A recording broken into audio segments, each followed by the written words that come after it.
Oh, si Kevin the Great na yung yung opinion niya daw. Hindi ka daw abuti ng isang round. Si Kevin the Great, naka-sparring mo yan ha. At si Kevin the Great, malakas pa yan sa'yo, pero yung sinasabi niya, wala pa daw si Kevin the Great sa kalingkingan mo. Dating ka-sparring mate ni Cuadro Alas Panalo, Monster Inoue versus Nakatani Plansaduna sa darating na December. Japanese curse nangangagat muli sa Pinoy boxer at Wonderboy 1 round lang at tapos na. So una sa mga balitang boxing na tulad ng inaasahan ng karamihan na alisin lang ni number 1 IBF light flyweight contender Christian Araneta ang Thai opponent na si Sanchay Yotbo na tinalo via first round TKO. Unang nakalasap ng knockdown ng kalaban ng makalusot ang signature punch na uppercut, although nakatayo pa naman ang Thai boxer after nabilangan.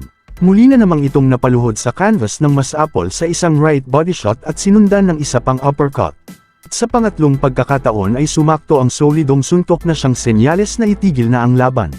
Pinaniniwalaang siya na ang susunod sa mga yapot ni Champ Cuadro Alas Casimero at para matupad iyan ay kailangan niyang tapusin si IBF 108 pounds champ Masamichi Yabuki. Oras na iutos na ng IBF ang unang pagdepensa sa title after tinalo niya si former world champ Sivnathi Nanshinga.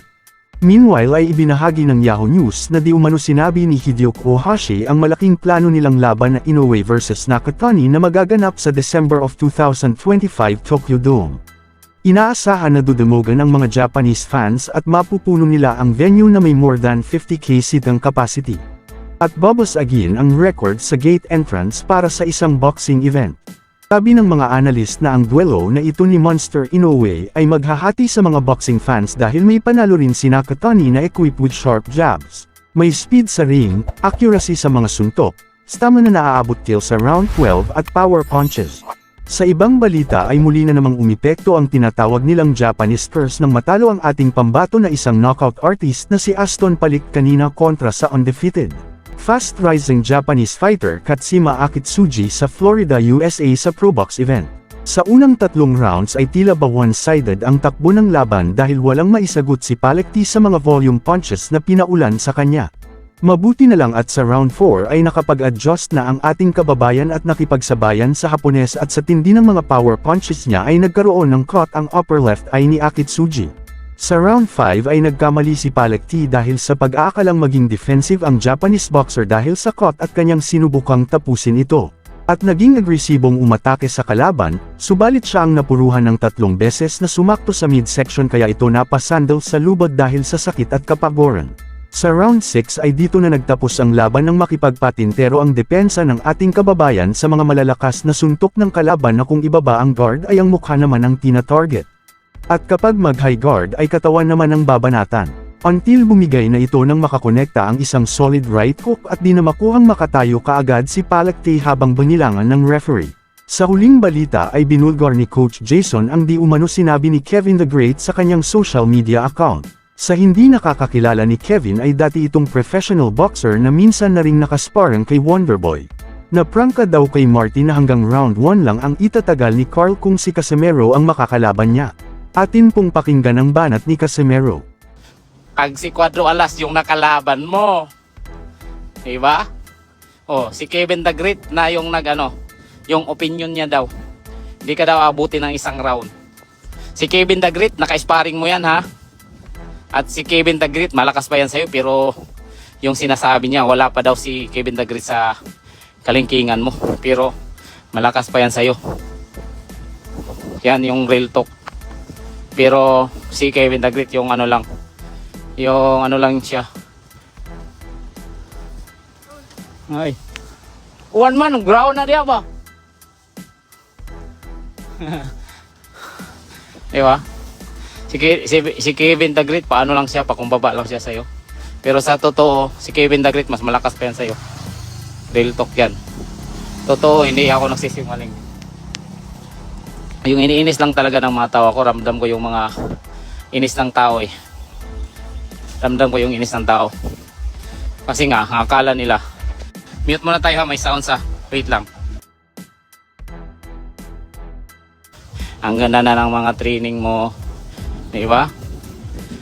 Parang perfect na yung mga nakapaligid sa iyo. Tapos nung nakita nila yung laban mo. Hindi sila kumbinsido.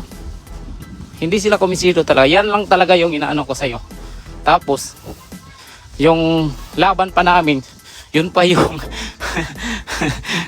yung iniinda mo na kami raw ay hindi mga professional. Kasi yung mga nakapaligid daw ni Quadro Alas hindi mga professional.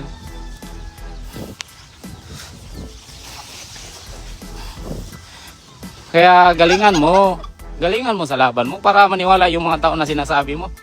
Hindi naman kami nag-ano diyan kung tatawagin nyo kami hindi professional, wala naman kaming alam, wala naman kami paki diyan. Kayo na yung professional. Totoo naman yung mga professional yung mga ano mo, mga kasama mo. Pero ikaw mature, yun lang. O kami, mga hindi professional. O, pero yung boxer namin, tignan mo naman. Tignan mo naman si Quadro Alas kung ano, hindi nakakuha ng timbang. Normal lang naman yan. Ang dami ding boxer, si Pacquiao hindi rin nakakuha ng timbang. Ang dami. Dami hindi nakakuha, normal lang yan sa boxer. Kaya huwag kang magano diyan. Huwag kang magpaka sino-sino ka na. Kung hindi namin kinuha, baka ano namin yan. Baka style namin yan. Di ba? Baka style namin yan. Tapos nagano-ano pa kayo na ban kami sa isang taon na ban. Si Neri nga. Si Neri nga na ban ng ano yung ban na talaga. Wala na, hindi na siya pwede makalaban pa sa Japan, pero di ba? Nakalaban. Ang sabihin mo, si Quadro Alas lang yung way na makatapat mo si Inoue. Yan lang talaga. Kasi takot na sila na lumaban ulit ng mga pipitsugin. Diba nung lolo ni Butler nakalaban ni Inoue, nabatikos sila. Yung team Inoue nabatikos dahil nga yung lolo ni Butler yung nakalaban nila. Tapos yung contender ng sa WBO number 2, isa din isa din na mahinang nila lang. Kaya doon sila parang sinabi na sige kanang tapatan ka namin, pero kumbaga kalabanin mo muna si Quadro Alas. Kung sinong manalo sa inyo, ang hirap ang hirap sa ano mo, sa ano mo ba, sa sarili mo, kasi hindi madali na kalabanin si Quadro Alas. Di ba?